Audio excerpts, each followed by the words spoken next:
Richard, speaking as an old neurophysiologist, I have been obsessed with the concept of consciousness for virtually my entire life.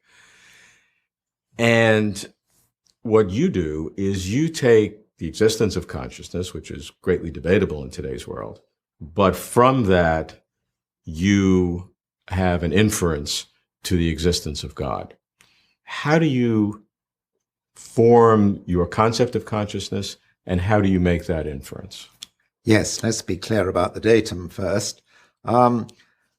Physics deals with the public world of tables and chairs, which it explains in terms of the unobservable public world of atoms and molecules.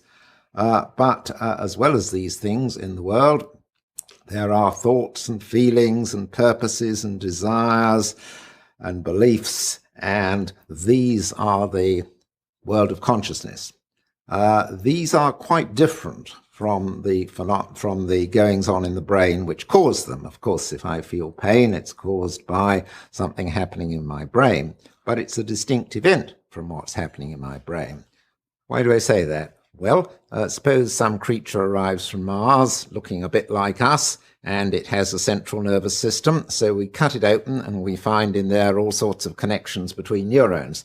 And so we learn all about its physical nature. But we'd still wonder, does it feel anything? If I stick a needle into it, does it feel anything? And of course, we wouldn't know the answer if it was made slightly differently from us. And that's because it's one thing to say what's happening to the neurons or the electronic connections, and it's quite a different thing to say what they are connected with in the world of consciousness.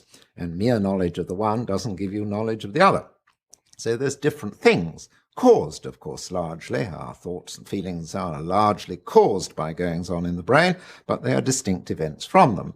And the connection is two-way, that is to say, goings-on in the brain cause pains and sometimes thoughts, and my decisions about what to do cause me to do them, which I execute through my limbs.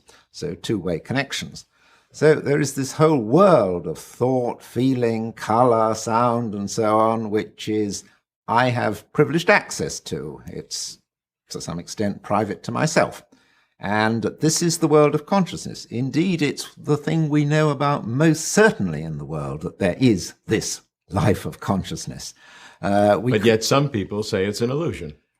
That is just crazy. If you say my pain is an illusion, of course it isn't. It's more certain that your pain is there than that the physical world is there, because the physical world might be an illusion and you could still have pains and thoughts and feelings, but you can't be mistaken about whether you do have pains and thoughts and feelings. That's where you start from. That's more certain than anything else. And the next question is, well, are these just sort of properties of my brain, or is there something more to be said about them? I think there is something more to be said about them. That is to say, I think they are properties of me, who are an immaterial thing. That the essential me is a soul to whom the purposes, thoughts, feelings, and so on belong, which is in interaction with my body and the primary part of my body, my brain. Why do I say this? Well, let's take a quick thought experiment, which no doubt will be realized one day. Suppose some mad surgeon gets hold of me and cuts open my skull and takes out of it my brain. And my brain is made of two parts, left hemisphere and the right hemisphere. And there's largely some overlap between the two hemispheres, in the sense that each of them are to some extent responsible for quite a lot of my thoughts, feelings, and so on. And there's an overlap between the hemispheres, so that some of my memories are carried by both hemispheres. And so the surgeon takes out my brain, divides it into two, and he's got hold of two other victims, and he's taken their brains out of their skull, and he puts the left hemisphere into one of these victims' empty skulls and the right hemisphere into another of these victims' empty skulls, and he takes some further bits from a clone of me and puts them in the other half of the empty skull of these unfortunate victims and starts them up. Now they, since they have most of my hemispheres, will each of them think, or think it quite likely, that they are the previous Richard Swinburne. But of course, they can't both be me. On the other hand, there's a good case for supposing that either of them are. And there are at least three possibilities, either that neither of them are me, or that one is and that one isn't, or conversely. But my crucial point is, whatever we knew about the neural goings-on, we wouldn't know which is me. That is to say, whether I have survived this operation is an obvious fact. I mean, either I have or I haven't. But the mere knowledge of what has happened to my brain won't say what has happened to me. And that suggests that me is something other than my brain, because if I am just a matter of my brain and whatever the body is connected with, you'd know the answer if you knew what had happened to the brain. But you don't know the answer. And it's obviously possible that that one is me. It's behaving like me and so on and so on. But it may not be, and so there's a truth, a further truth, and there can only be a further truth if being me is not a matter of the brain. So thoughts and feelings, etc., belong to the me, let's call it my soul, the essential part of me, and it's that that's in interaction with my brain. So the datum from which I'm starting my argument is that there is a life of thought and feeling which belongs to an immaterial soul in connection with the body. And that's in two parts. It's the nature of consciousness itself, and then going to the necessity of an immaterial substance, which is you call a soul. So there are two parts of this, and you have that together now in one fact. Now, how do you go from that to the existence of a supreme being? Well, as in all these arguments, the existence of God, the phenomena is good evidence for the existence of God if it's such as you would expect if there is a God and you wouldn't expect if there isn't a God. If there is a God, his reason for creating us is going to be connected with our mental life. He's interested in creating beings who have purposes, thoughts, intentions, and can interact with each other and with God himself. He has no particular interest in creating robots, so you'd expect this. If there isn't a God, would you expect this? Well, not from, not a priori, and not nearly from all the laws that govern the physical world. It would have to be something extra, because the laws that govern the physical world tell us how energy is exchanged between bodies, how charge is conserved, how one fundamental particle gives rise to another. All these are public and physical things. They're not concerned with the production of consciousness.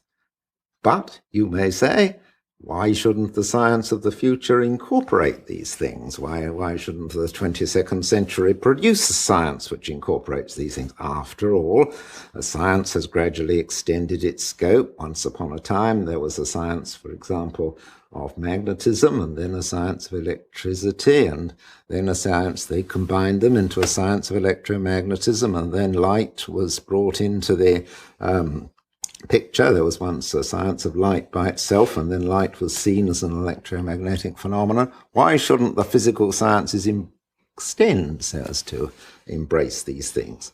Well, there's a very good reason why not. If you consider the way science has progressed, and that, let's take the electricity, magnetism, light example, when people first dealt with these phenomena, they thought of, say, light as a bright thing which streamed out from a center, and its feature was being bright. And they thought of electricity as something that gave you a tingle if you touched it. That is to say, what philosophers called the secondary qualities, color, sound, feelings, tingles, belong to the things in the physical world. But the way the physical sciences have progressed, have achieved this unification, is by saying that the color, the sound, etc., doesn't belong to the physical things. It belongs to the effect of the physical things on us. That is to say, things aren't really colored. It's just that rays of a certain wavelength impinge on our eyes and produce the color sensation. And likewise with light. Light isn't really bright. It's just that it's wavelength of a certain sort. Light is really an electromagnetic disturbance. Now, what that brings out is that the way the physical sciences have incorporated and have extended is by saying things don't really have these mental characteristics in themselves. They're only the effect of the electromagnetic waves on us. So physics has progressed by saying things aren't the way they appear. They don't really have brightness and sound and so on. All those qualities are just the effect of things on us. And if you say that really light isn't the way it seems, it's an electromagnetic disturbance, and coloured things aren't really coloured, etc., then you can progress. But it's this very progress that makes the last stage of incorporating the conscious life into science rules it out, because you can't incorporate the life of consciousness by ciphering off the consciousness and trying to say it's something else. You've got to deal with it. And the science has succeeded in expanding by denying that consciousness is part of the phenomenon. And therefore its very success suggests it will never incorporate thoughts, feelings, and so on. So the very way science has developed suggests that it can't deal with consciousness, but if there is a God, you would expect it. So that's reason to suppose there's God. Is your argument for God entirely dependent upon that step of creating a soul to explain the consciousness? Or can you go from the consciousness as we've described it directly to God without the necessity of having the soul attached to it? Or yes, cause it and to the way I describe the second part of the argument, that is so. But my reason for bringing in the soul is that just emphasizes yet further how different the world of the mental is. Because immaterial things which have feelings and so on are so different from the currency that physics has succeeded in explaining the world by that it makes even more of this difference. So I mention it only to strengthen the argument.